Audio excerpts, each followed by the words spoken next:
afectados.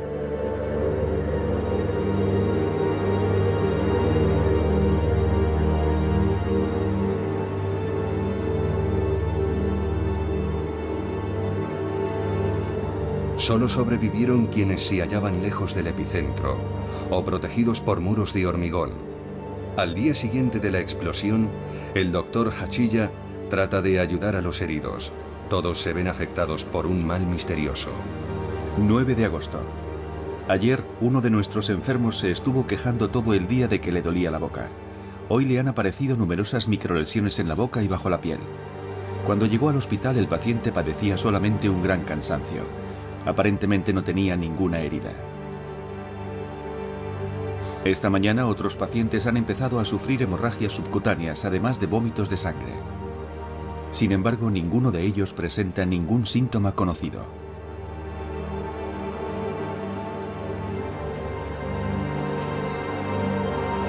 ...18 de agosto. Hoy ha aparecido un nuevo síntoma. Muchos de los pacientes han empezado a perder el pelo. Tienen un color enfermizo.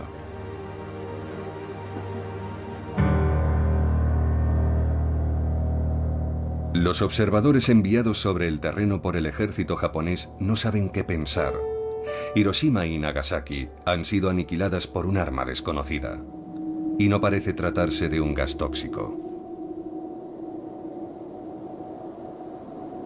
Victoria, Japón se rinde. En Estados Unidos todos piensan que las 2 bombas atómicas han puesto fin a la guerra. Para la población es todo un descubrimiento. Estas armas han sido desarrolladas en el mayor de los secretos. Ni siquiera el Congreso sabía de su existencia. Pero la historia que se vende a la opinión pública es la de unos héroes modernos, no la de una ciencia asesina. Informe sobre nuestro desarrollo atómico.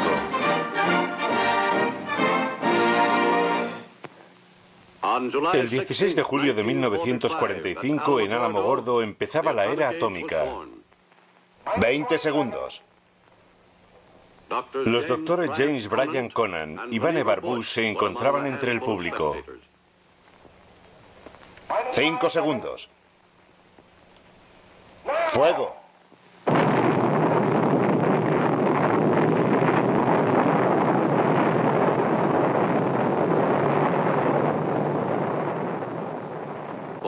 Para Mr. Conant y Mr. Bush, que han supervisado el desarrollo de la primera bomba, este fue un momento de intensa satisfacción.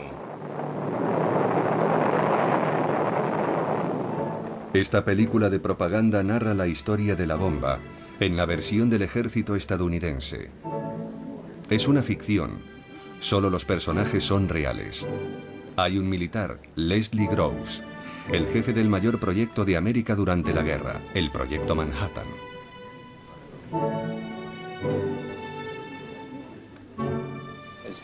Como jefe del Proyecto Manhattan durante la guerra, yo era el responsable del desarrollo de la bomba atómica, del control de la energía atómica y de toda la seguridad.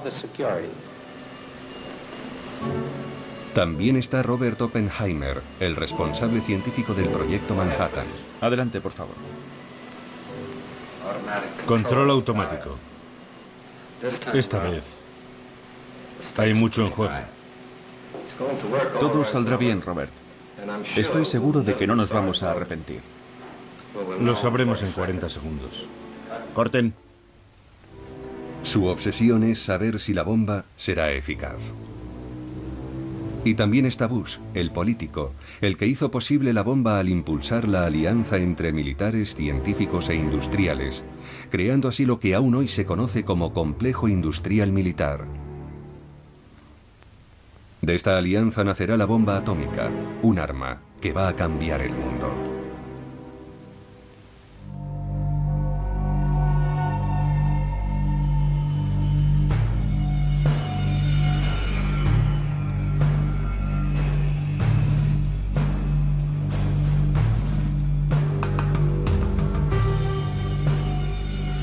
Los Álamos es un centro de investigación militar desde 1943. Por aquel entonces, el científico Oppenheimer convence al militar Groves de que es el lugar idóneo para construir un prototipo de bomba. En realidad, los investigadores disponen de medios casi ilimitados y van a dejar que la ciencia se desate y engendre un monstruo. Hiroshima había de ser destruida para demostrar que la bomba atómica era uno de los mayores éxitos científicos de todos los tiempos.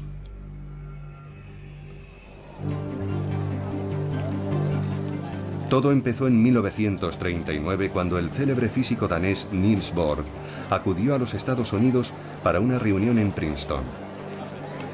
Bohr llega con una mala noticia. Al parecer, un equipo de investigadores alemanes han logrado la fisión de un núcleo de uranio. Esa operación podría producir una energía descomunal. El resultado, la fisión nuclear. En los círculos científicos, la noticia supone todo un bombazo. La parte del átomo que se pierde explota en forma de energía, demostrando así la teoría de Einstein, según la cual la masa y la energía son en realidad una misma cosa. Paralelamente, en marzo de 1939, el ejército alemán ocupa Checoslovaquia. No es solo una catástrofe para Europa Central. Los nazis se apoderan también de la mayor mina de uranio de Europa. Alemania ya dispone de materia prima para concebir una reacción en cadena por fisión nuclear.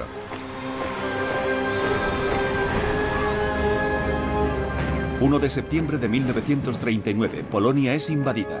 Entonces estalla la guerra. Guerra. Entre aliados y nazis empieza la carrera científica y militar. Pero en Estados Unidos, la opinión pública es muy hostil a una intervención en el conflicto europeo. Es un dilema para el presidente Roosevelt, pues debe respetar a sus votantes, pero también preparar a su país para toda eventualidad.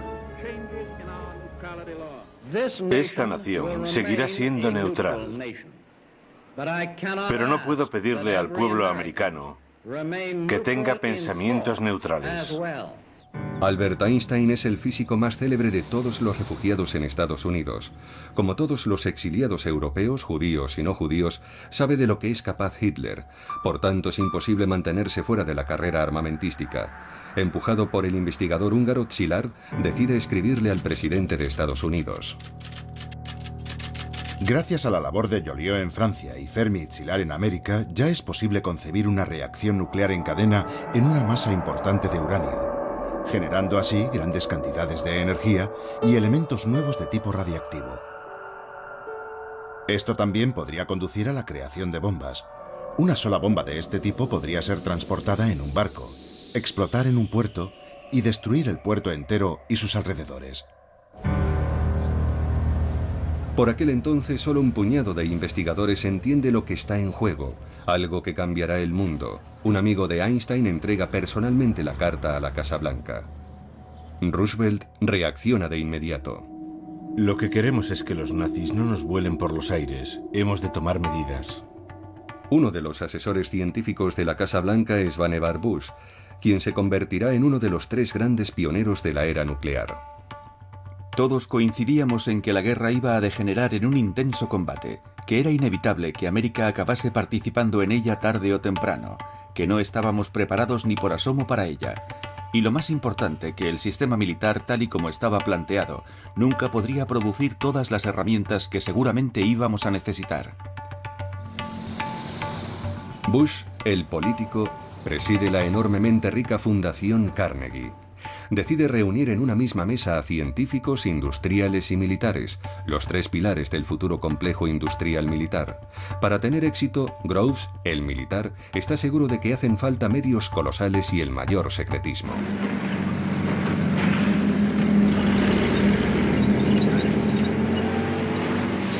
En Europa se precipitan los acontecimientos. Durante el verano de 1940, la ofensiva relámpago de la Wehrmacht noquea a Bélgica y Francia en 6 semanas.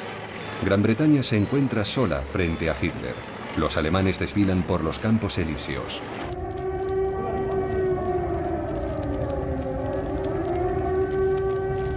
Sus aviones ya tienen a Londres en el punto de mira.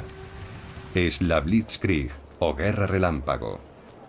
Los investigadores británicos del átomo llevan por aquel entonces una ventaja considerable. Cambridge alberga un prestigioso laboratorio de investigaciones nucleares. Churchill y el gobierno británico creen que bastarán 3 años para fabricar una bomba atómica.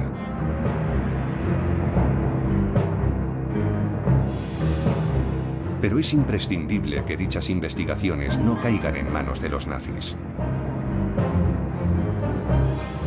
Para contar lo que sucede a continuación, las películas de propaganda de la posguerra nos dan una vez más la sensación de estar siguiendo en directo un asunto ultrasecreto. Bush, el político, comparte con uno de sus colegas su preocupación por los ataques en Londres. Seguramente los alemanes estén trabajando en una bomba atómica. Como ya te conté, han conseguido mucha agua pesada de esa gran planta de Noruega. ¿Para qué la van a usar si no? ¿Qué le parecen los avances de los británicos?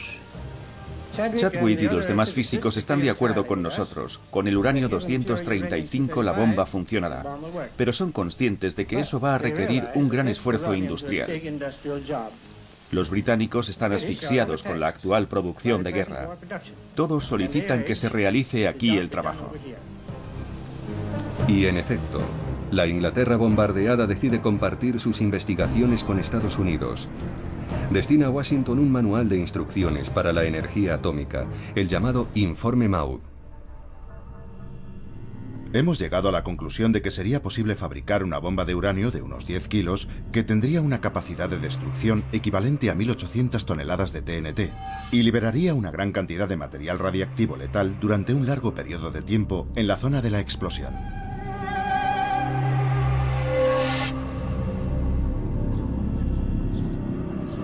Frente a ello, Roosevelt toma una decisión política. Aunque su país sigue siendo celosamente aislacionista, el presidente da luz verde a la fabricación del arma atómica.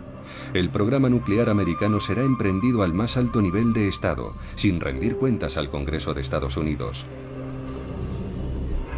La censura militar se abate sobre la física nuclear. Esta desaparece de las páginas de las publicaciones científicas. Se impone un silencio absoluto por motivos de seguridad. Pearl Harbor, 7 de diciembre de 1941. El ataque sorpresa de los aviones japoneses pone fin a las últimas reservas. La ofensiva japonesa precipita la entrada de Estados Unidos en el conflicto mundial. Por fin, Roosevelt puede incorporarse abiertamente al bando de los aliados en guerra contra las potencias del eje, Japón, Alemania e Italia. La guerra no tarda en incendiar el Pacífico y se extiende por los 5 continentes. La maquinaria militar americana había sido puesta en marcha para proporcionar armas a los británicos. Ahora funciona a pleno rendimiento para responder a sus propias necesidades. La sede del ejército americano, el Pentágono, acaba precisamente de ser terminada. El jefe del proyecto es un militar pragmático. Se llama Leslie Groves. En septiembre de 1942 se le confía otra misión ultrasensible: acelerar las investigaciones nucleares contra Alemania. El nombre en clave es Proyecto Manhattan. Además, están llegando los primeros resultados. Los investigadores han aislado un nuevo elemento, el plutonio, más pesado que el uranio y más eficaz para fabricar una bomba. A la vista de las películas de propaganda de la posguerra, todo ello parece engañosamente inofensivo. Aquí tiene, General Groves, es plutonio. Es la primera vez que lo veo. Pero si no le importa, la próxima vez me gustaría que pusiese algo debajo. Al fin y al cabo, hay más de 50 millones de dólares dentro de ese tubo. Corten. Estas investigaciones requieren un ejército de científicos, ingenieros y técnicos. Para coordinar a esos equipos, Groves ha escogido a un profesor de física teórica de la Universidad de Berkeley, en California. Un hombre que incluso ha simpatizado con el Partido Comunista, Robert Oppenheimer. Este es catapultado a la cabeza del proyecto de investigación más ambicioso que haya conocido la ciencia. Es un genio, un auténtico genio que lo sabe todo. Puede hablar sobre casi cualquier tema. Solo hay 2 o 3 cosas de las que no sabe nada. De deportes, por ejemplo. La otra prioridad de Groves es encontrar materia prima para la futura bomba.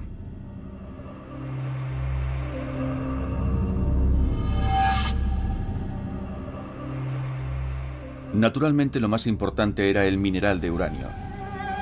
La mayor fuente de uranio durante la guerra era la mina de Sinkolobué, en el Congo belga.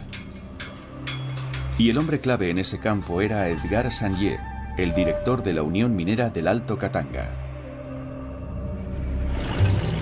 Sanjay es un industrial belga y un hombre de negocios previsor. A partir de 1940 había ordenado que todas las reservas de uranio belgas fueran apartadas de los nazis y enviadas a Estados Unidos. En la primavera de 1942, Groves, el militar, descubre con estupor que hay 1.250 toneladas del valioso mineral almacenadas en el mismísimo puerto de Nueva York, un regalo formidable. El abastecimiento del proyecto Manhattan ya está garantizado.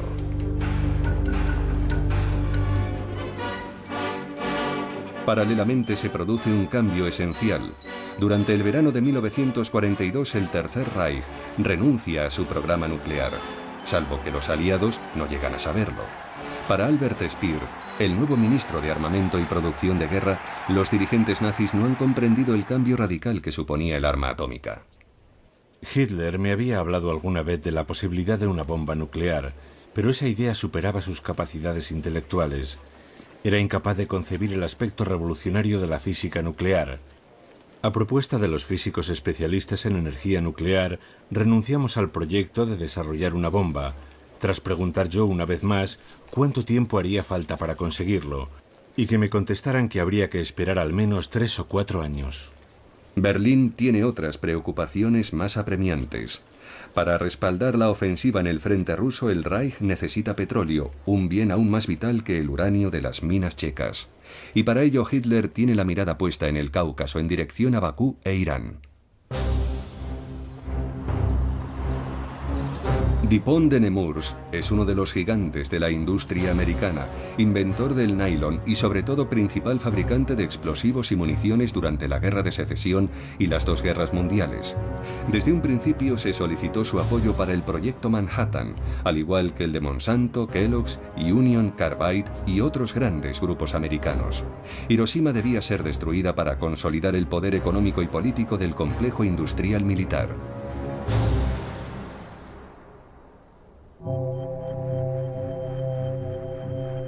Dos meses después de que Alemania interrumpiera su proyecto nuclear, la pista de squash de la Universidad de Chicago se convierte en un gigantesco ensamblaje de grafito y óxido de uranio.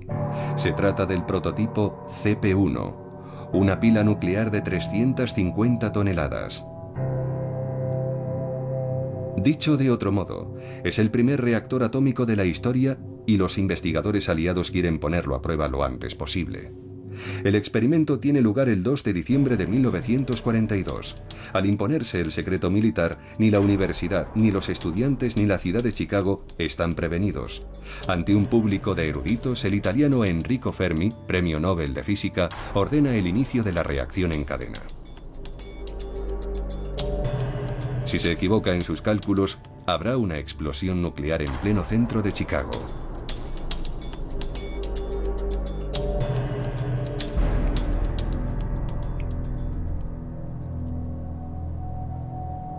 Todo sucede según lo previsto. Por primera vez en la historia, el hombre ha logrado dominar la energía nuclear. Sabíamos que nos disponíamos a desencadenar a un gigante. Sin embargo, al comprender que lo habíamos hecho realmente, tuvimos un sentimiento extraño. Entre los espectadores, otro hombre queda fascinado con el experimento. Se llama Crawford Greenwald. Es ingeniero químico en Dupont de Nemours. La concentración de neutrones en la estancia se elevó muy por encima de los límites autorizados y las radiaciones gamma justo por encima de los límites tolerables por un ser humano en un espacio de 24 horas. El resultado global fue mucho mejor de lo que se esperaba y para mí fue una experiencia muy emocionante. Greenwald, el industrial, asiste al experimento invitado por el general Groves. Para llevar el proyecto Manhattan a su fase industrial, Groves necesita un conglomerado acostumbrado a la confidencialidad y capaz de supervisar un equipo que manipulará cantidades importantes de uranio y plutonio, altamente radiactivos.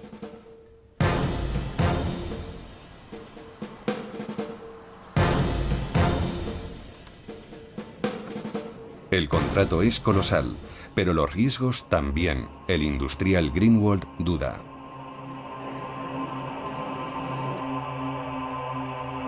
Para que no parezca que se está lucrando con la guerra, Dupont terminará firmando un contrato a cambio de $1 simbólico al año.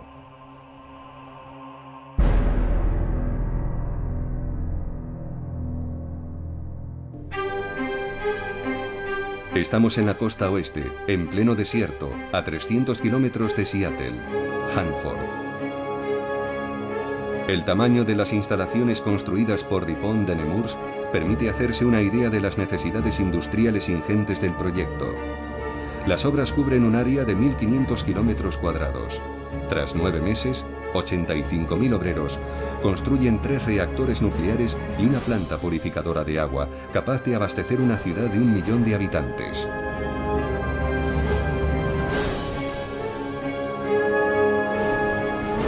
Decenas de miles de empleados duermen en la instalación. Todos tienen un contrato que les obliga a guardar silencio. Las conversaciones telefónicas son escuchadas y el correo es leído y censurado. Hanford es una planta de producción de plutonio. Preocupado por los efectos de la radiación sobre sus tropas, el industrial Greenwald exige garantías. El militar Groves se compromete a que el gobierno americano pague $10 millones por cabeza en caso de heridas, enfermedad o fallecimiento, un importe astronómico para esa época.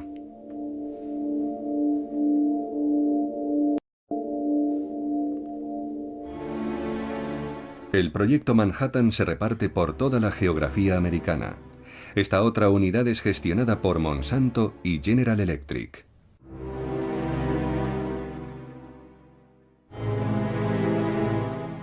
Aquí se produce uranio 235 y otras materias primas necesarias para la bomba. Hacen falta varias toneladas de uranio en bruto para fabricar 1 gramo de combustible nuclear. También aquí, Groves compartimenta al máximo los distintos eslabones de la cadena de fabricación para preservar el secreto absoluto. La mayoría de los empleados no descubrirá hasta el final de la guerra en qué estaba trabajando realmente. Todo ello, junto con los planos de la bomba, está consignado en los cuadernos del industrial Greenwald. Estos cuadernos fueron un secreto militar hasta 1989.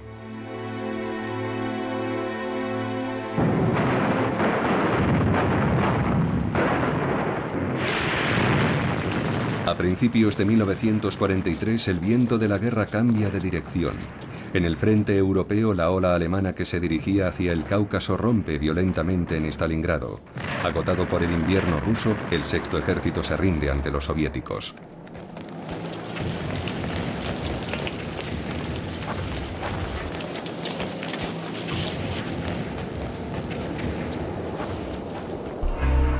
Verano de 1943. Los aliados se reúnen en Quebec. Churchill ha convocado el encuentro con un objetivo concreto: no ceder a Estados Unidos el monopolio del arma nuclear. Gran Bretaña, Estados Unidos y Canadá deciden asociarse en el marco del proyecto Manhattan. Canadá posee unas importantes minas de uranio.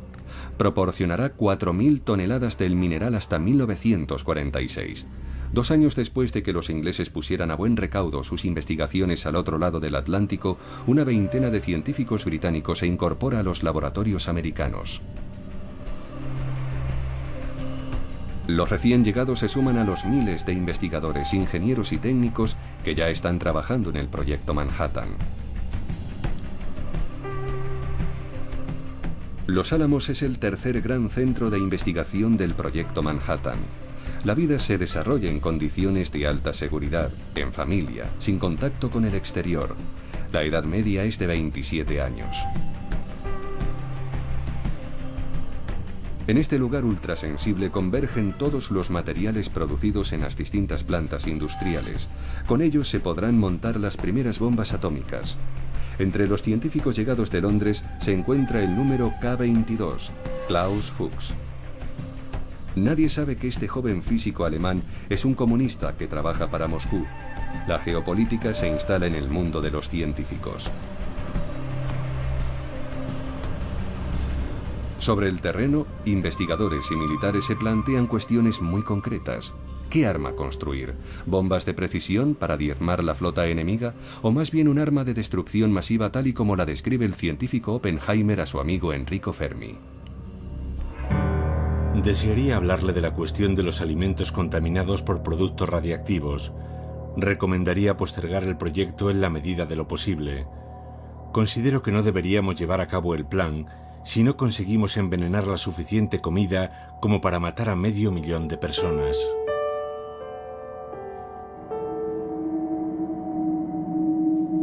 Los investigadores de Los Álamos se decantan por una bomba de efecto masivo, pero sobre todo quieren conocer mejor los efectos de la radiactividad. El 1 de agosto de 1944 tiene lugar un accidente en el edificio D de Los Álamos. La víctima se llama Don Mastic, un joven químico de 23 años. En el transcurso de un experimento, una probeta se rompe y le salpica a la cara un preparado a base de plutonio. Se traga unas gotas. Consulta a su médico, el doctor Hempelmann, pero nadie sabe en qué dosis es peligroso. Hempelmann acude a Oppenheimer. Por muchas precauciones que se tomen, puede reproducirse un accidente de este tipo. No me parece descabellado hacer una serie de investigaciones en ese sentido. Los militares aceptan llevar a cabo un programa de observación. El problema más urgente es determinar la toxicidad de los materiales que estamos empleando. El uranio, el radio, el polonio y el berilio. Para ello es preciso estudiar la forma en que estos elementos pueden introducirse en el organismo, ya sea por ingestión, inhalación, absorción por la piel u otras formas. Don Mastic es sometido a una serie de análisis médicos. Pero para conocer mejor los efectos de la radiactividad hacen falta auténticas cobayas humanas. Sugerimos que se seleccione a un paciente del hospital de Rochester para inyectarle entre 1 y 10 microgramos de sustancia radiactiva y que sus excrementos sean enviados a nuestro laboratorio para su análisis.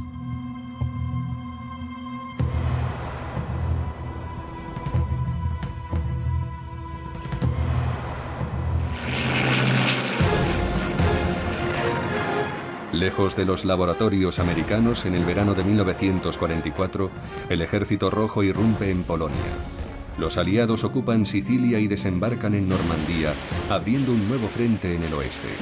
Tal vez ya no sea necesaria en Europa la futura bomba.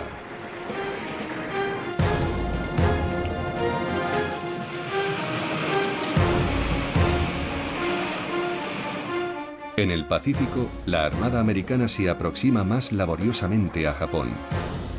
En el mar de Filipinas, 128.000 marines arrebatan la isla de Saipán a las tropas del emperador.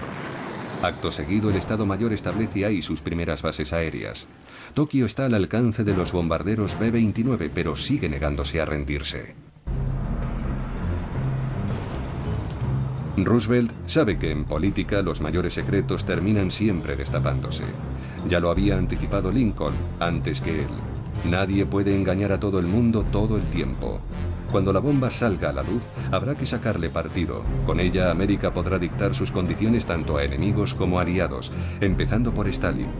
Hiroshima deberá ser destruida para dar a América una ventaja decisiva frente a los soviéticos. En el verano de 1944, Churchill y Roosevelt se reúnen en Hyde Park, cerca de Nueva York. Para ellos, las derrotas alemanas no cambian nada. El proyecto Manhattan debe llevarse a cabo a toda costa.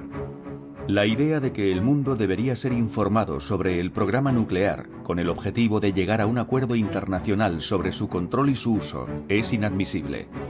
La cuestión debe seguir siendo considerada ultrasecreta. Pero cuando por fin esté disponible la bomba, tal vez pueda usarse contra los japoneses, tras una madura reflexión, y avisarles de que habrá nuevos bombardeos, mientras no se rindan.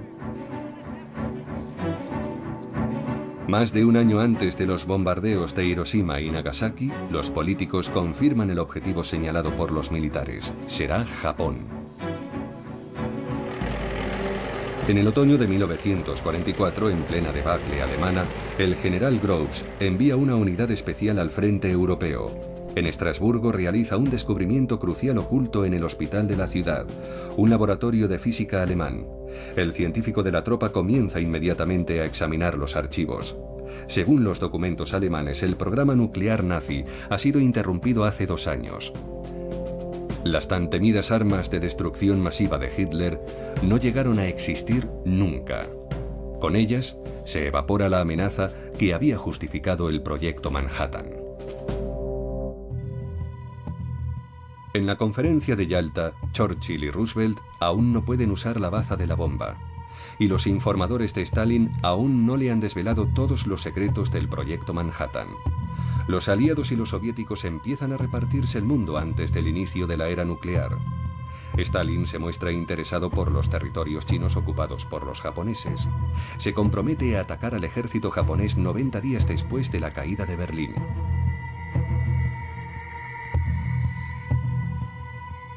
Queda por saber quién será el primero en ocupar el archipiélago, pues Tokio sigue negándose a rendirse.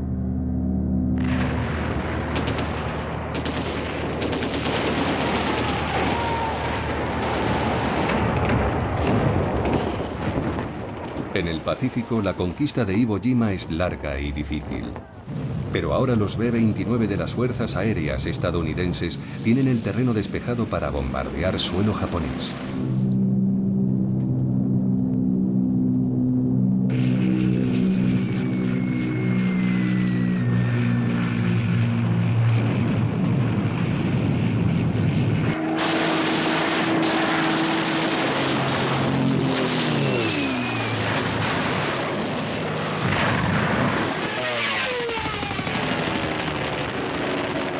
Tokio y la mayoría de ciudades importantes del archipiélago son sometidas a bombardeos incesantes. Más de 8 millones de habitantes son desplazados. Solo en la noche del 9 de marzo de 1945, un diluvio de bombas incendiarias se salda con más de 100.000 muertos en la capital japonesa. El país está hambriento, falto de víveres, de carburante y de municiones. Su poderosa marina está completamente aniquilada. Los kamikazes combaten hasta el final en aviones que no tienen gasolina para la vuelta. Sus sacrificios hacen creer que Japón no se someterá jamás.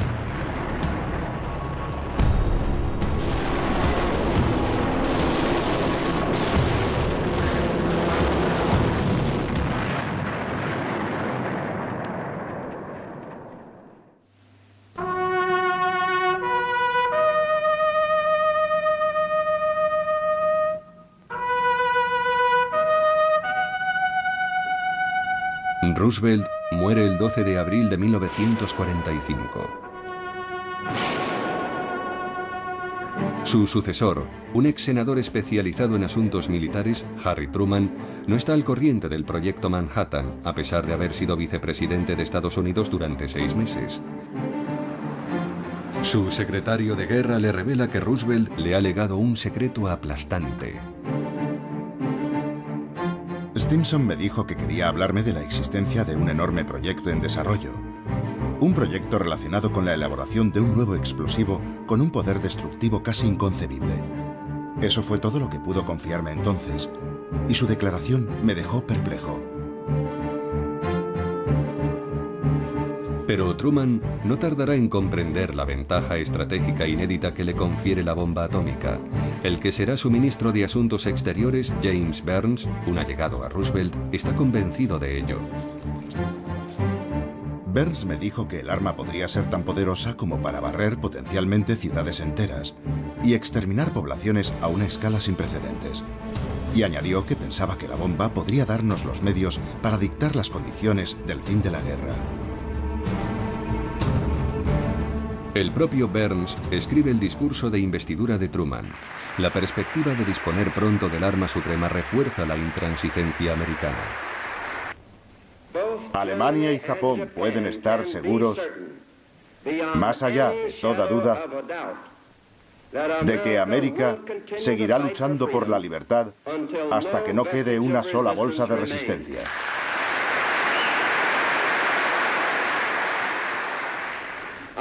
Nuestra exigencia era y sigue siendo la misma: la rendición sin condiciones. La rendición sin condiciones. En Washington, los diplomáticos americanos saben que dicha exigencia es inaceptable para los japoneses.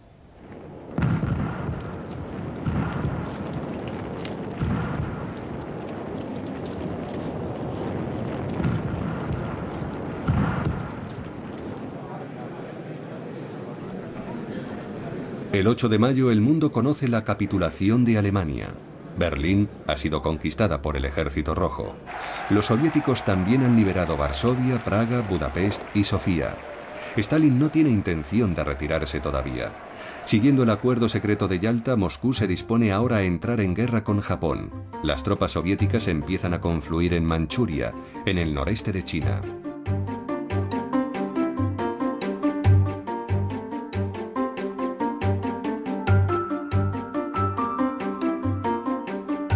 En Europa ya ha empezado la posguerra. Pero en Londres, Churchill observa con preocupación que Stalin tiene la mirada puesta en Europa del Este. Propone a Truman organizar una cumbre, sin más demora. Me parece difícil abordar estas cuestiones por correspondencia. Propongo una conferencia entre los 3 jefes de Estado lo antes posible. La respuesta de Truman es sorprendente. Estoy de acuerdo con usted en que sería deseable organizar un encuentro entre los 3 jefes de Estado. Sin embargo, por el momento, me será extremadamente difícil ausentarme de Washington antes de finalizar el año fiscal, el 30 de junio. Sorprendido por el inmovilismo del nuevo presidente, mientras Stalin sigue moviendo sus piezas en el ajedrez europeo, Churchill insiste. Creo que la reunión debería celebrarse en junio, y espero que su año fiscal no la retrase. Truman trata de ganar tiempo. Le comunica a Stalin que no estará disponible hasta mediados de julio. Churchill está furioso.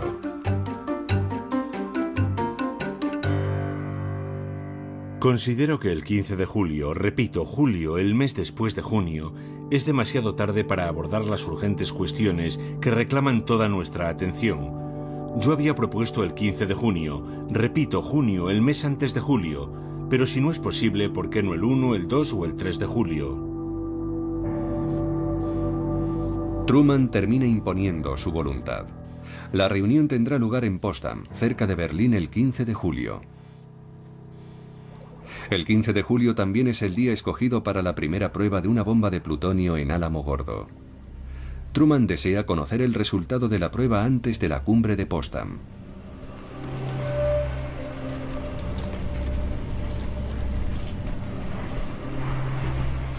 En Álamo Gordo, como en Los Álamos, los equipos trabajan 12 horas al día, 7 días a la semana.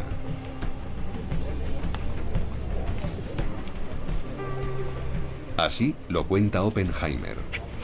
No creo que hayamos trabajado nunca a un ritmo tan acelerado como durante el periodo entre la capitulación alemana y la utilización efectiva de la bomba. Estábamos sometidos a una presión increíble para acabar antes de la reunión de Potsdam.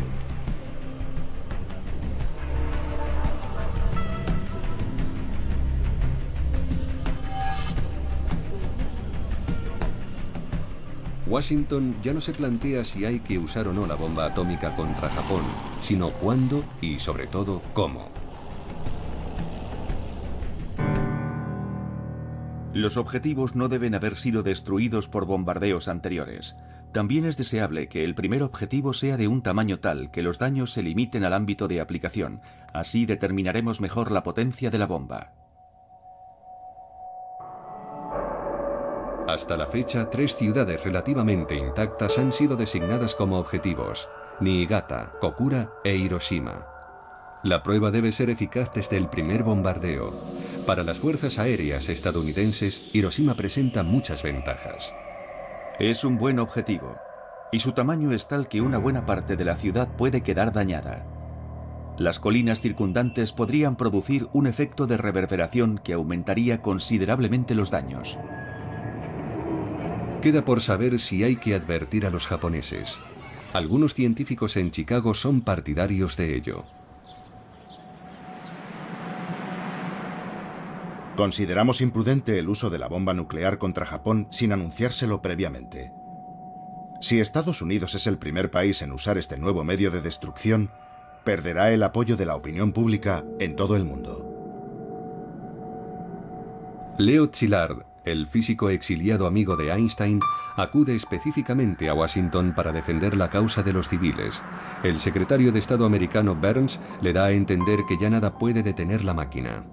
Me dijo que habíamos gastado ya $2.000 millones para desarrollar la bomba. ¿Cómo iba a destinar el Congreso más fondos a la investigación sobre la energía nuclear si no se mostraban los resultados obtenidos con el dinero ya gastado? El Congreso empieza a hacerse preguntas sobre la ingente cantidad de gastos no justificados del Ejército de Tierra. Después de 3 años de secreto absoluto, la bomba debe salir a la luz. Mientras no haya sido usada contra un objetivo real, su potencia seguirá siendo invisible, incomprensible. No podemos proponer ninguna demostración técnica capaz de poner fin a la guerra. La única alternativa que vemos es el uso militar directo. Los responsables políticos y científicos son unánimes. Hay que utilizar la bomba. Se está configurando un nuevo mundo. El 1 de junio de 1945 el secretario de Guerra lo declara ante los industriales y los científicos. Las implicaciones del proyecto Manhattan van mucho más allá de la actual guerra.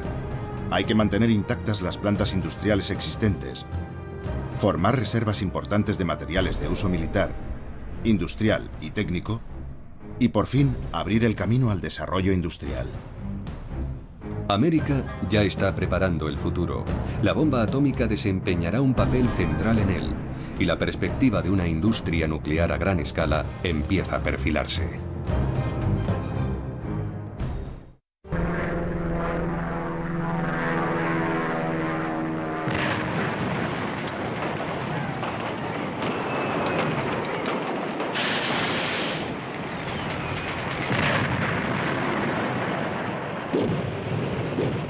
El ejército americano conquista la isla de Okinawa.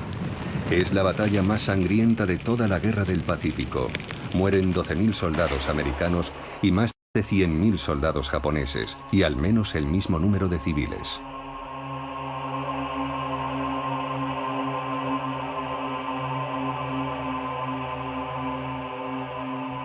Okinawa era la última muralla antes del desembarco de las fuerzas americanas en el archipiélago japonés. En Tokio, el Palacio Imperial busca por encima de todo una forma de negociar el fin de la guerra sin sacrificar al emperador. Así lo hace saber a través de Moscú unos días antes de la conferencia de Potsdam. El 7 de julio, Truman y su secretario de Estado, Burns, embarcan en el acorazado Augusta con rumbo a Potsdam. Allí descubren que los japoneses han remitido un telegrama muy urgente a su embajada en la Unión Soviética. Hoy nos ha llegado la primera prueba real de que los japoneses desean poner fin a la guerra. Un mensaje interceptado que envió el ministro de Asuntos Exteriores, Togo, a Sato, su embajador en Moscú.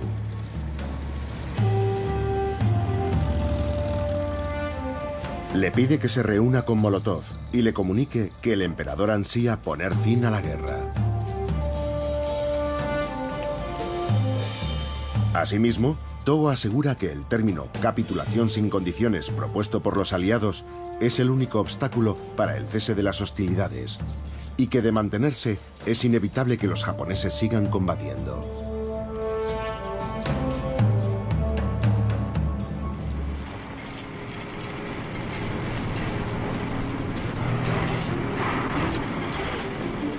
En el desierto de Nuevo México llega el día que todos esperaban. Todo está listo para el primer ensayo nuclear jamás llevado a cabo. El nombre en clave de la prueba es Operación Trinity. El general Groves rememora los últimos preparativos. El ensayo había sido programado para las 4 de la madrugada del 16 de julio. La idea era que a una hora tan temprana, una explosión llamaría menos la atención de los observadores eventuales, ya que la mayoría de la gente estaría durmiendo. Contábamos con que habría un inmenso relámpago de luz, pero no pensábamos que sería lo bastante poderoso como para despertar a la población.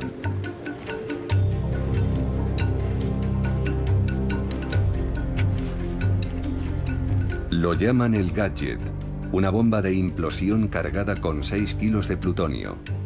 150.000 personas han trabajado en la creación de este monstruo de metal, cuyo corazón es apenas más grande que una pelota de tenis.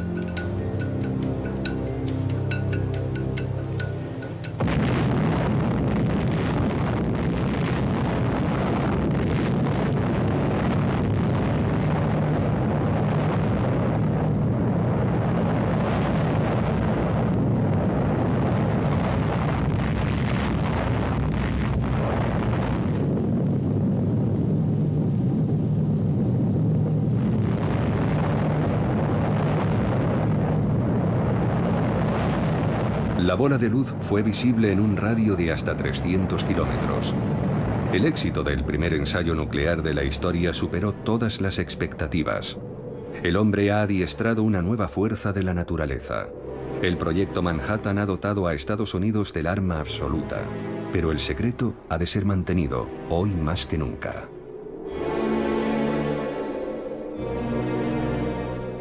Groves, el militar, difunde un comunicado redactado con antelación. Ha explotado un polvorín situado en los confines de Alamogordo. Almacenaba una cantidad importante de potentes explosivos y material pirotécnico. El accidente no ha causado víctimas y los daños materiales, aparte del propio polvorín, son de escasa consideración. El comunicado oficial de Groves no tiene nada que ver con la realidad, pero es preciso frenar cuanto antes las preguntas de la ciudadanía.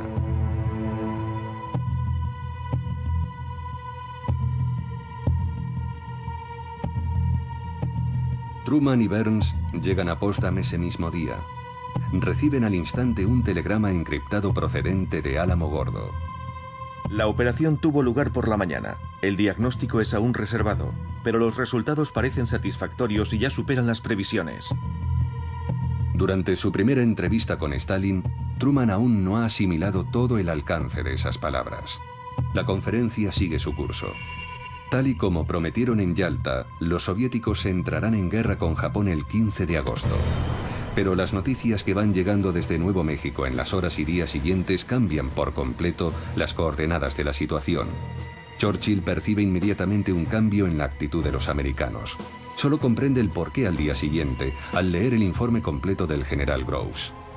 Ahora sé lo que le pasó a Truman ayer. Durante la reunión, tras leer el informe, se convirtió en otro hombre. Empezó a dictar sus condiciones a los rusos y más generalmente se hizo con las riendas del debate. El secretario de Estado Burns lo recuerda así. El presidente y yo ya no teníamos tanta prisa por ver entrar a los rusos en guerra tras el anuncio del éxito de la prueba nuclear. Para Truman, la bomba atómica se ha convertido en la gran baza de la diplomacia americana. Ese mismo día escribe en su diario: Desde luego, es bueno para el mundo que no hayan sido los secuaces de Hitler o los de Stalin los descubridores de la bomba atómica. Parece la cosa más terrible jamás descubierta, pero podemos convertirla en la más útil.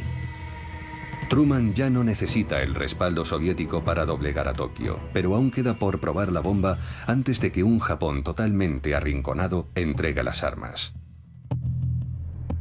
2 días más tarde, Groves envía otro telegrama a Potsdam.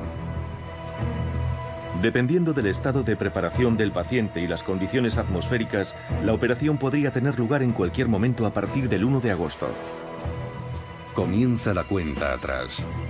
La orden de soltar la bomba es transmitida el 25 de julio a las fuerzas aéreas estratégicas en el Pacífico.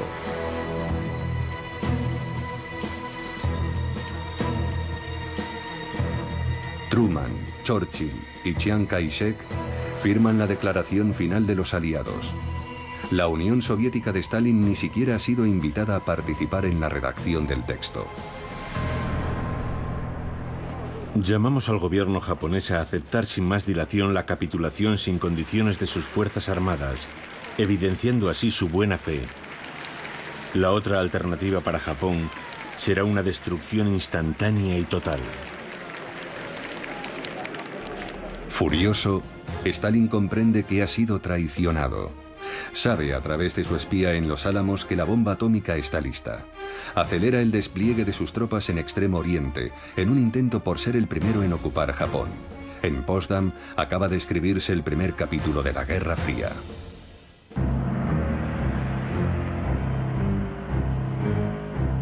Descubrir armas nuevas forma parte del arte militar. Sumirlas en el mayor de los secretos, también. Sin embargo, si nos atenemos a la leyenda, el lanzamiento de las 2 bombas atómicas contribuyó a salvar la vida de millones de soldados americanos y de civiles, poniendo punto y final a la guerra. En realidad, Hiroshima había de ser destruida para demostrar al mundo entero el poderío del arsenal americano.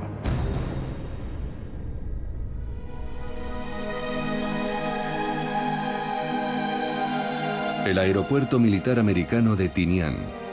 El entrenamiento de las tripulaciones encargadas de soltar la bomba ha empezado hace 1 mes y medio. Little Boy, La bomba destinada a Hiroshima pesa más de 4 toneladas. Es una bomba de uranio. Salió de Los Álamos en piezas sueltas y ha sido ensamblada aquí en Tinian, en medio del Océano Pacífico.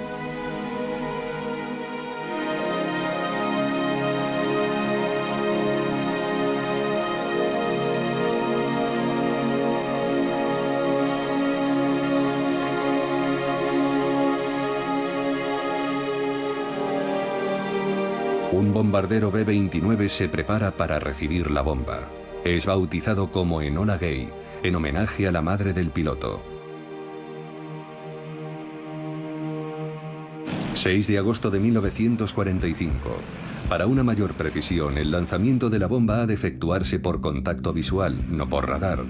3 aviones de reconocimiento despegan rumbo al archipiélago para estudiar las condiciones climáticas de los 3 objetivos potenciales. En Kokura el cielo está nublado, Niigata queda demasiado lejos dado el peso de la bomba. En Hiroshima el cielo está despejado. Esta ciudad será pues el objetivo designado. Little Boy es soltada a más de 9.000 metros de altura. Explota unos 40 segundos más tarde, a 600 metros por encima de Hiroshima.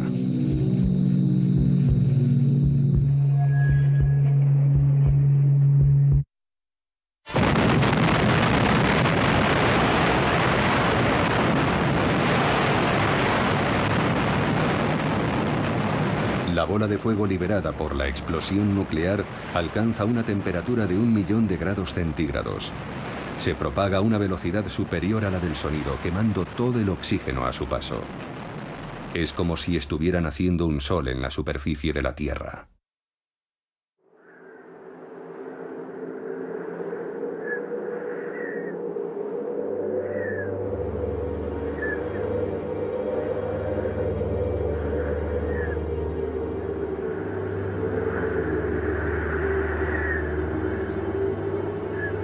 ...6 de agosto. De pronto aparece un relámpago y luego otro. Las sombras, los reflejos, todo ha desaparecido. Luego no hay más que una nube de polvo en medio de la cual veo una columna de madera, que es la que sostiene mi casa. Hiroshima, 8:15 de la mañana. El doctor Hachiya se disponía a ir al hospital. Anota estas frases en su diario el mismo día de la explosión. Instintivamente me pongo a correr, o al menos lo intento, en vano. El suelo está sembrado de vigas. Me siento extraordinariamente débil. Tengo que parar para recobrar fuerzas. Y entonces me doy cuenta de que estoy completamente desnudo. ¿Qué ha sido de mi pantalón y mi camiseta? Me miro el lado derecho del cuerpo. Está cubierto de sangre. También tengo una herida en el muslo. Noto algo caliente derramándose en mi boca. Tengo la mejilla desgarrada. El soplo de la explosión ha sido de una potencia inédita. En un instante, una sola bomba de uranio ha borrado del mapa una ciudad de 350.000 habitantes. 4 kilómetros cuadrados han sido reducidos a cenizas. Las casas han ardido. El hierro se ha retorcido por el calor. Todo sucede como en una pesadilla. Veo desfilar unas sombras, una especie de fantasmas que andan con los brazos separados, no sé por qué. De pronto comprendo que están quemados y que andan con los brazos separados para evitar el contacto con su propia piel. La explosión ha matado a unas 70.000 personas. Otras 70.000 morirán en el transcurso de los meses siguientes por los efectos de la radiación. 200.000 habitantes sobreviven. Son los Hibakusha, los irradiados por la bomba atómica.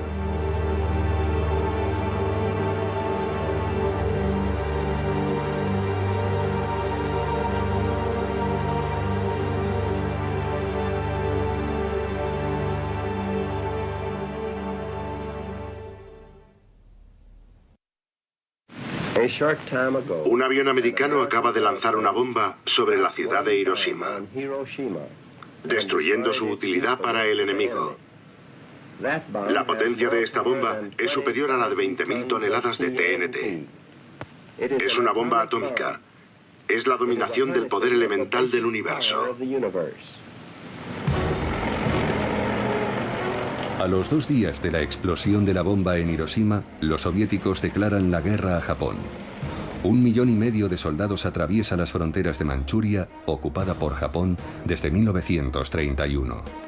Las tropas japonesas no se defienden, faltas de municiones, se rinden ante los soviéticos. En la base de Tinian, la segunda bomba está lista por fin. La concepción de Fat Man es muy distinta a la de Little Boy. Es una bomba de plutonio, como el gadget de la Operación Trinity. Es menos cara que Little Boy, es más eficaz, y su producción en masa es más fácil. Hay que probarla a toda costa.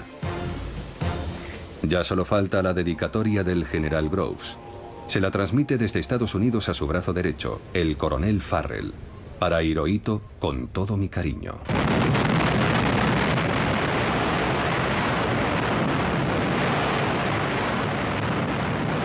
...9 de agosto... Pasadas las 11 de la mañana, a bordo de un B-29, un cámara filma el champiñón atómico encima de Nagasaki. El avión también transporta a un grupo de científicos que han acudido a observar la explosión. De regreso a la base, la tripulación bautizará al bombardero como Necessary Evil.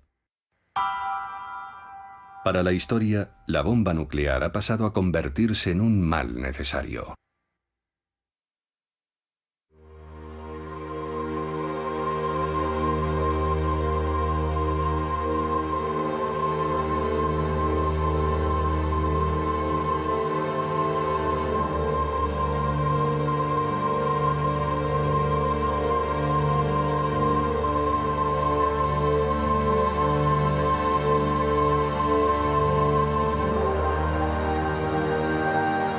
En Nagasaki, 80.000 habitantes mueren en el acto o en los 4 meses siguientes.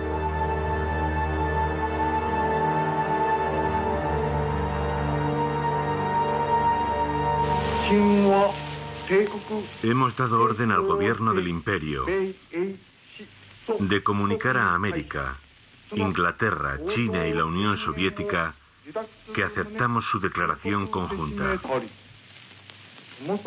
El 15 de agosto de 1945, el pueblo japonés oye por primera vez la voz de su emperador. Este les comunica la capitulación de su país. El Palacio Imperial no solo se ha rendido ante la bomba. A su modo de ver, Tokio se enfrenta a un peligro aún mayor. El ejército rojo está avanzando hacia el norte del archipiélago. Para evitar que Japón quede bajo la influencia soviética, Washington deja una esperanza de supervivencia al régimen imperial. El texto de la capitulación no dice nada del destino de Hirohito. El texto es firmado el 2 de septiembre a bordo del acorazado Missouri. Las tropas de ocupación del general MacArthur desembarcan en Japón menos de un mes después de los bombardeos nucleares.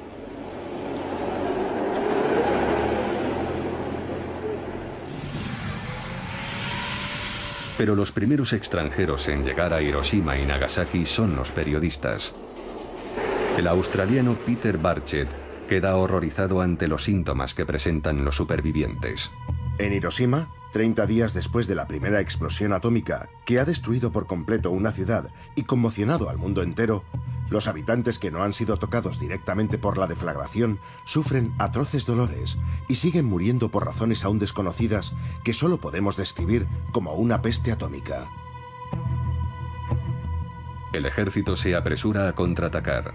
El brazo derecho de Groves en Japón, el coronel Farrell, convoca al periodista y manda publicar un rotundo desmentido. En Hiroshima, los que debían morir ya han muerto. A principios de septiembre ya nadie está padeciendo los efectos de la radiactividad.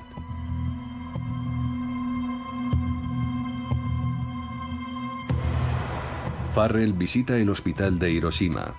El personal médico lo acribilla a preguntas. A mediados de septiembre aconseja a su jefe, Groves, que extienda las operaciones de apaciguamiento. Ayer en Hiroshima nos reunimos con los médicos japoneses. El profesor Suzuki nos preguntó si la explosión no habría liberado algún tipo de gas tóxico. Para poner fin a esta clase de especulaciones, hemos contestado formalmente que no se habían utilizado gases tóxicos. Hacemos pública esta información y sería conveniente que ustedes desempeñaran la misma labor con los aliados. La máquina de la propaganda entra en funcionamiento.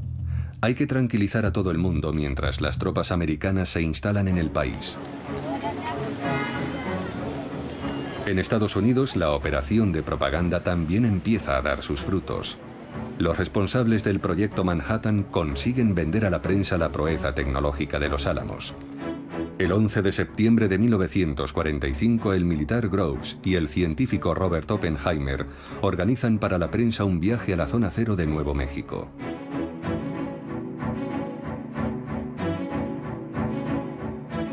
La zona sigue siendo radiactiva, pero Oppenheimer trata de transmitir un mensaje de calma. Explica a los periodistas que, contrariamente al gadget de la Operación Trinity, las bombas japonesas fueron lanzadas desde una gran altura.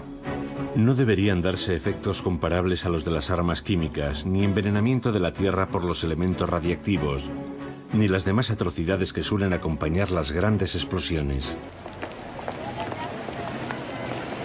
El mensaje es transmitido a la opinión pública. La bomba nuclear es una bomba limpia. Nada tiene que ver con las armas químicas prohibidas por el Protocolo de Ginebra. Mientras tanto, van llegando más militares a Japón para filmar y analizar los efectos de la nueva arma. Un soldado enseña orgullosamente el punto de impacto de la bomba en medio de unas ruinas aún radiactivas. Este es el epicentro, la zona cero. Otros enseñan ante las cámaras los rastros del soplo nuclear. Estudian cuidadosamente la propagación de los rayos incandescentes y las huellas que han dejado en los edificios.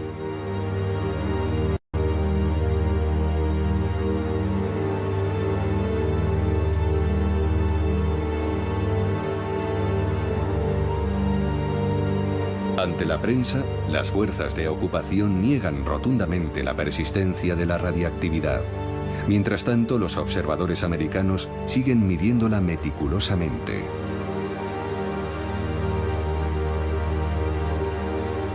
Un soldado estadounidense recuerda su estupefacción durante una misión de patrulla en Nagasaki. No sabía qué estaba haciendo allí. No había ni un alma. Había perecido todo rastro de vida. No había pájaros, ni animales, ni grillos, nada de nada. Es difícil describir un silencio tan absoluto como este. Al cabo de un año, hay 9.000 americanos y japoneses trabajando a tiempo completo en el Departamento de Censura Civil. La censura de las tropas de ocupación resulta ser tremendamente eficaz.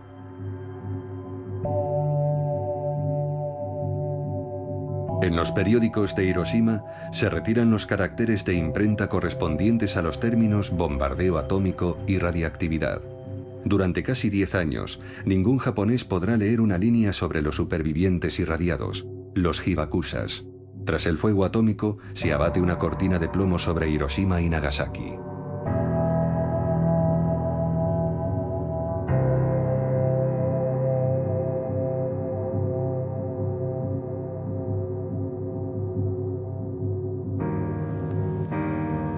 Todos los documentos censurados durante esos años están conservados aquí, en la Universidad de Maryland, cerca de Washington.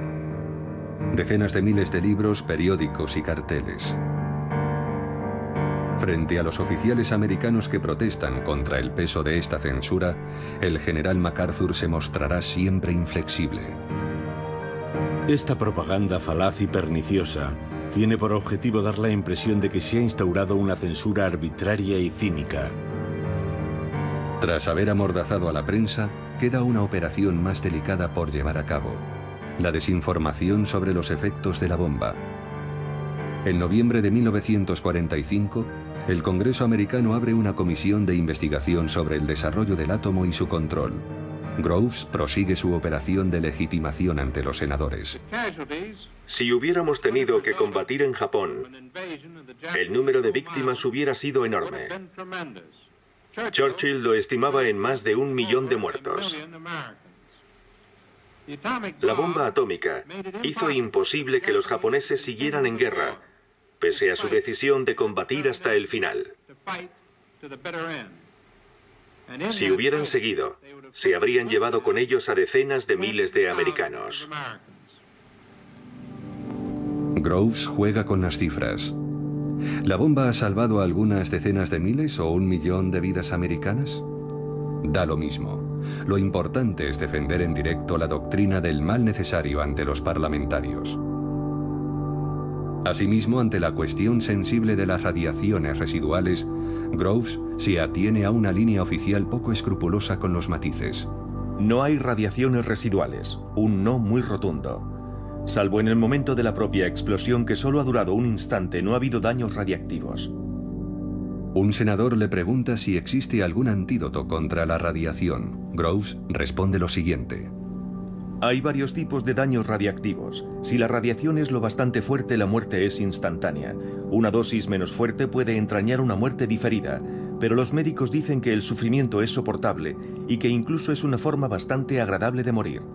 Los que han estado expuestos a una radiación leve pueden curarse con el paso del tiempo. ¿Pero es solo cuestión de tiempo o han de someterse a un tratamiento? Es cuestión de tiempo.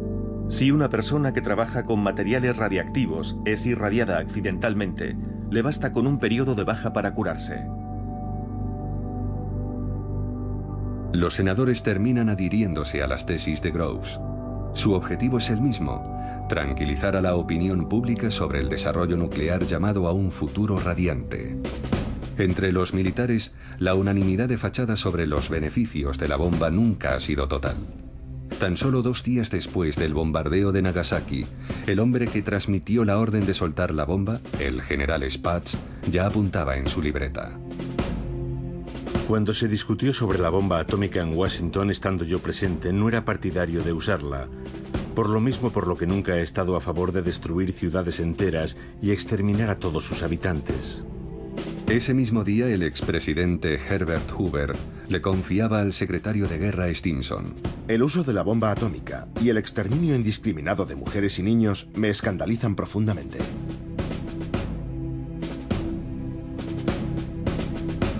Stimson es el único responsable político que ha permanecido en su cargo durante todo el proceso del Proyecto Manhattan. En el verano de 1946, se le pide que firme un artículo para frenar la polémica en torno a la bomba. El texto es publicado en la revista Harper's Magazine. Asegura de una vez por todas que el arma atómica fue el último recurso para poner fin a la guerra y salvar más de 1 millón de vidas americanas. En privado, Stimson confesará no reconocerse en este texto, en gran medida inspirado por los responsables del Proyecto Manhattan. Pero la doctrina queda definitivamente sellada. La bomba era un mal necesario y hasta imprescindible.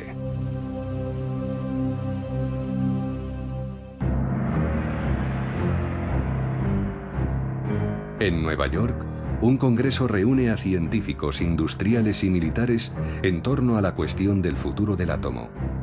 A finales de 1945, los hombres que concibieron la bomba en la sombra se congratulan en público y ya empiezan a preparar el futuro. Vamos a hablar del futuro, no del pasado. Doctor Conant, han hablado todos mucho de las razones del éxito del Proyecto Manhattan. Pero ahora están sentados a la misma mesa que un grupo de hombres que no salen en las portadas de los periódicos y no se dejan ver en las galas ni nada por el estilo. Son los empresarios. Representan a compañías como Carbide, DuPont, Kellogg's, Monsanto y Tennessee Eastman. Estos hombres han realizado el trabajo industrial que ha convertido el Proyecto Manhattan en algo tangible y factible, más allá de un mero proyecto. Pienso que todos ustedes deberían recordarlo.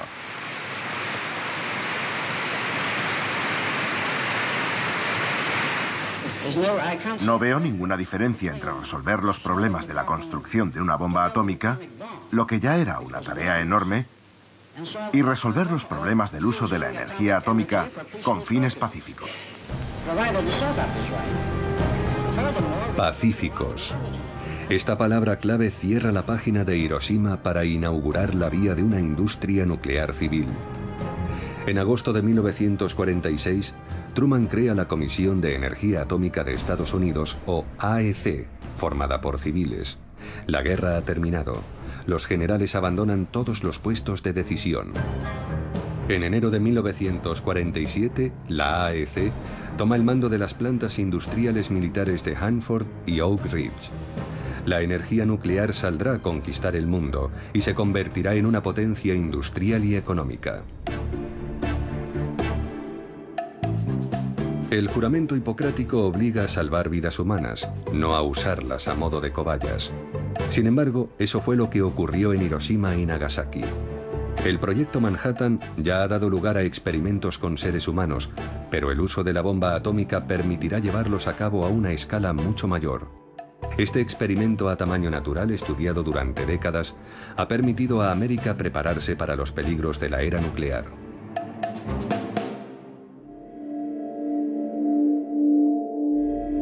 Para comprender ese secreto, hay que remontarse a los inicios del proyecto Manhattan. Ya entonces, los científicos, así como los industriales, están preocupados por los efectos de la radiactividad sobre el cuerpo humano. Exigen que se practiquen experimentos concretos. El joven científico que había tragado accidentalmente algo de plutonio fue solo el primero de una larga serie. Los radiólogos quieren conocer la dosis máxima de radiación tolerada por el cuerpo. Abril de 1945. Por fin ha llegado el día del primer experimento con un cuerpo humano. Hemos podido corroborar con precisión los datos del laboratorio. Se selecciona a una serie de pacientes en diferentes hospitales. Cada uno recibe un número encabezado por las iniciales HP, por Human Product, es decir, producto humano. Se ha tomado la decisión de no informar a los pacientes de la naturaleza del producto que se les estaba inoculando. Unas jeringuillas especiales de plomo son concebidas para inyectar dosis de plutonio de unos 5 microgramos. Los resultados confirman los de las pruebas realizadas sobre animales. No deparan ninguna sorpresa. El plutonio, 30 veces más tóxico que el radio, es un poderoso cancerígeno. 3 pacientes son sometidos a estas pruebas en abril de 1945 y otros 11 a partir de septiembre tras el fin de la guerra. Por aquel entonces, el responsable del proyecto Productos Humanos acaba de llegar a Nagasaki. Es el Dr. Warren, el médico jefe del proyecto Manhattan. Warren no ha venido a curar a las víctimas ni a compartir datos con los médicos japoneses. Quiere estudiar los efectos del plutonio sobre los irradiados. Toda la información es transmitida a Estados Unidos. Enfermedades causadas por la radiactividad. Al finalizar el periodo crítico de 2 semanas, las quemaduras y llagas que creíamos en vías de curación han empeorado repentinamente y no se han podido detener las hemorragias. Muchos de los pacientes han muerto y la cifra de fallecidos no ha parado de aumentar cada día. Han aparecido erupciones cutáneas en la mitad superior del cuerpo de las víctimas, extendiéndose por el resto del cuerpo, y su estado ha empeorado. Otro de los síntomas característicos del periodo crítico es la alopecia. Este soldado se encontraba en un cuartel a 1 kilómetro del epicentro. No sufrió quemaduras, pero a las 7 semanas del bombardeo empezó a perder el pelo y a presentar manchas, acompañadas por 39 grados de fiebre y diarreas.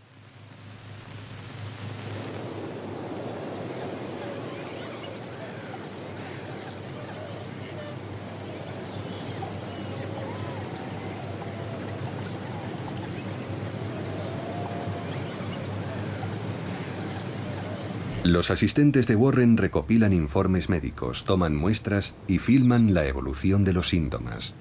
Examinan individualmente a cada paciente para averiguar dónde y cómo se halló expuesto a la bomba atómica o la gravedad de sus quemaduras. Todos esos datos son cuidadosamente consignados y clasificados como secretos de defensa. Un médico japonés, el Dr. Hida, lo recuerda así. El director del hospital nos comunicó una orden del Ministerio de Sanidad que debíamos observar todos, tanto los pacientes como los empleados. Los daños provocados por los bombardeos de Hiroshima y Nagasaki son un secreto militar americano. Nadie debe comunicar lo que ha visto, oído o sabe sobre la realidad de estos daños, ni oralmente, ni por escrito, ni en dibujo, ni en foto. Los que desobedezcan serán castigados.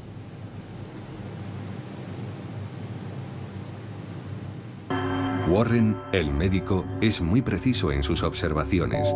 Sin embargo, su primer informe se acoge perfectamente a la línea oficial.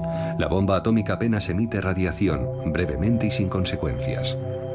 Las radiaciones de las explosiones nucleares que causaron daños físicos fueron emitidas principalmente durante el segundo después de la explosión. Han podido aparecer algunas heridas más tarde, pero todas se produjeron durante el primer minuto. Las radiaciones procedentes de la fisión y las causadas por objetos que se encontraban cerca del epicentro de la explosión no han causado víctimas. Esto ha quedado demostrado definitivamente. De regreso a Estados Unidos, Warren retoma los ensayos con seres humanos empezados tras el fin de la guerra. En el hospital de Rochester se construye un ala especial a este efecto, custodiada por los militares. Hasta el verano de 1947, 11 pacientes recibirán en ella inyecciones de plutonio. 3 de ellos morirán antes de completar el primer año del experimento. Por miedo al escándalo, la recién formada Comisión de Energía Atómica, la AEC, decide enterrar el informe. Es preferible que no sea divulgado ningún documento relacionado con los experimentos con humanos, ya que podría tener un efecto negativo en la opinión pública o entrañar consecuencias judiciales. Los documentos relacionados con este campo de trabajo han de ser clasificados como secretos.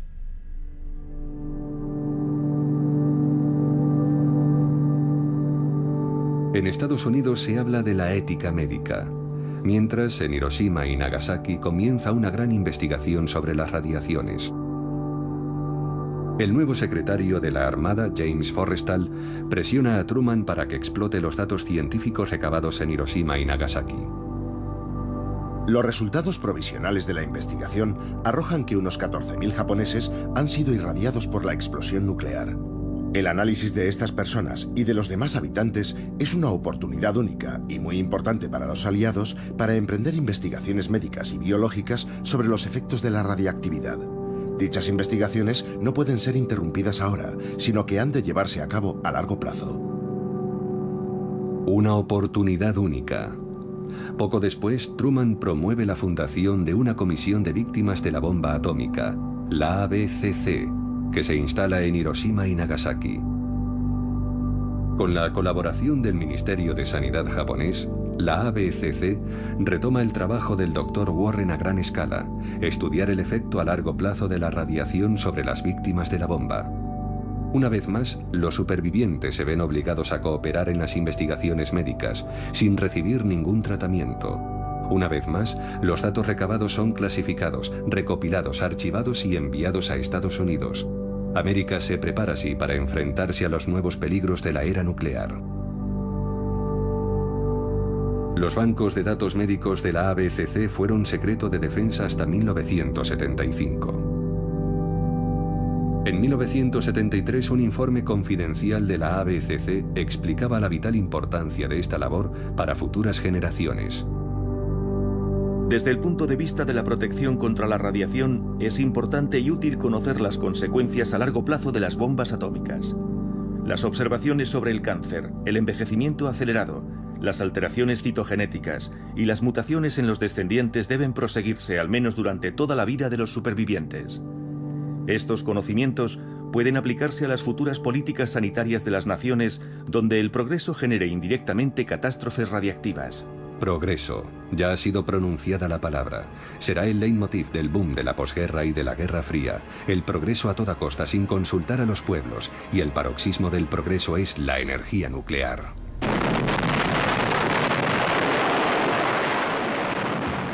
Lo primero es la energía nuclear militar. A finales de los 40 se abre la carrera armamentística a una velocidad exponencial. La Unión Soviética se apresura en alcanzar a su gran rival. Luego seguirán Francia, China y otros que participarán en la carrera en secreto. Israel, la India y Pakistán. El arsenal mundial se convierte en un monstruo incontrolable.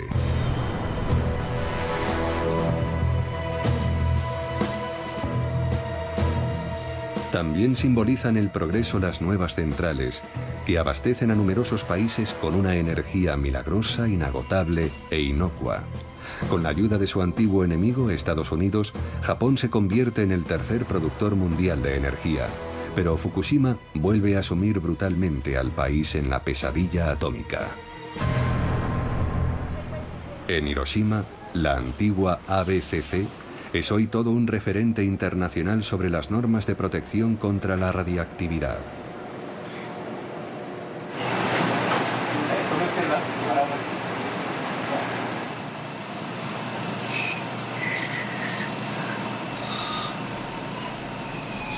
Nadie había imaginado que los irradiados de Hiroshima padecerían leucemias, hemorragias en las encías o manchas en la piel.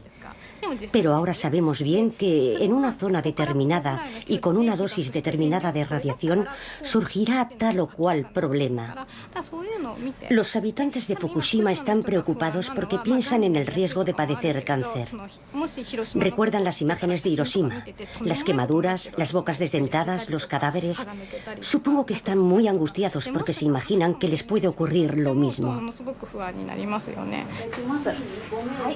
Cada 2 años, desde hace 35, el señor Nakanishi se somete a una serie de análisis médicos en la antigua ABCC, convertida en el centro de investigación sobre los efectos de la radiación.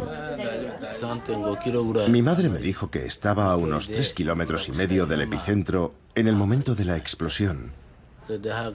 Yo tenía 3 años. Me contó que estaba fuera y fui irradiado. Al poco tiempo perdí todo el pelo. Cuando estaba en la escuela primaria, muchos compañeros de clase murieron de leucemia. Eso me hizo pensar que también podía sucederme a mí. Pero lo que más me impactó fue cuando tenía 20 años y un amigo de mi edad murió. Eso me asustó mucho. Se puede morir por la bomba atómica más de 20 años después.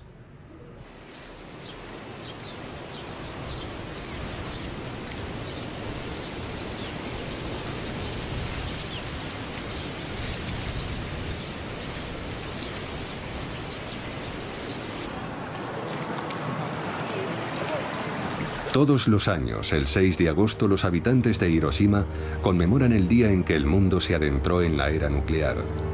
Japón fue el único país víctima de la bomba atómica.